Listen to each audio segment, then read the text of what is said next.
IPL 2024ஆம் ஆண்டு season வரும் March 22ஆம் தேதி வெள்ளிக்கிழமை தொடங்கும் என அதிகாரப்பூர்வமாக அறிவிக்கப்பட்டிருக்கிறது. இந்த நிலையில் நாடாளுமன்ற தேர்தல் நடைபெறுவதால் தற்போது முதல் 21 போட்டிகளுக்கான அட்டவணை மட்டும்தான் அறிவிக்கப்பட்டிருக்கிறது.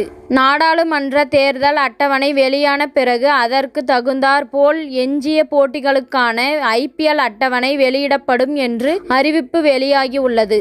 இந்த வகையில் நடப்பு சீசனில் முதல் போட்டியில் நடப்பு சாம்பியன் சென்னை சூப்பர் கிங்ஸ் அணி பெங்களூரை எதிர்கொள்கிறது. இந்த போட்டி சென்னை சேப்பாக்கம் மைதானத்தில் தொடங்குகிறது. மார்ச் 23ஆம் தேதி 2 போட்டிகள் நடைபெறுகிறது.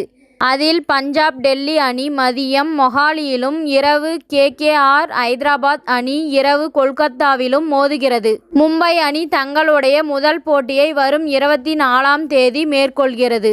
இதில் குஜராத் அணியுடன் அந்த அணி எதிர்கொள்கிறது. சிஎஸ்கே அணி தன்னுடைய 2வது போட்டியை மார்ச் 26ஆம் தேதி விளையாட இருக்கிறது. கடந்த முறை இறுதிப் போட்டியில் மோதிய குஜராத்துடன் சிஎஸ்கே சேப்பாக்கம் மைதானத்தில் சந்திக்கிறது. சிஎஸ்கே அணி தங்களுடைய 3வது போட்டியை மார்ச் 31ஆம் தேதி விளையாடுகிறது.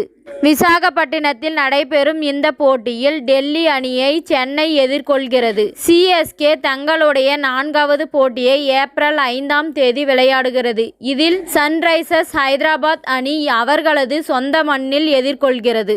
தற்போது அறிவிக்கப்பட்டுள்ள 21 போட்டிகளில் சிஎஸ்கே அணி தங்களுடைய முதல் 4 போட்டிகளில் விளையாடுகிறது.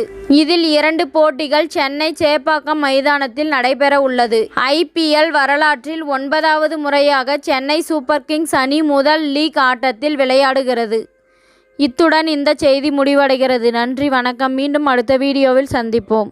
மேலும் இது போன்ற சுவாரஸ்யமான செய்திகளை உடனுக்குடன் தெரிந்து கொள்ள தமிழ் சிறை சேனலை சப்ஸ்கிரைப் பண்ணுங்க, பெல் ஐகானை கிளிக் பண்ணுங்க.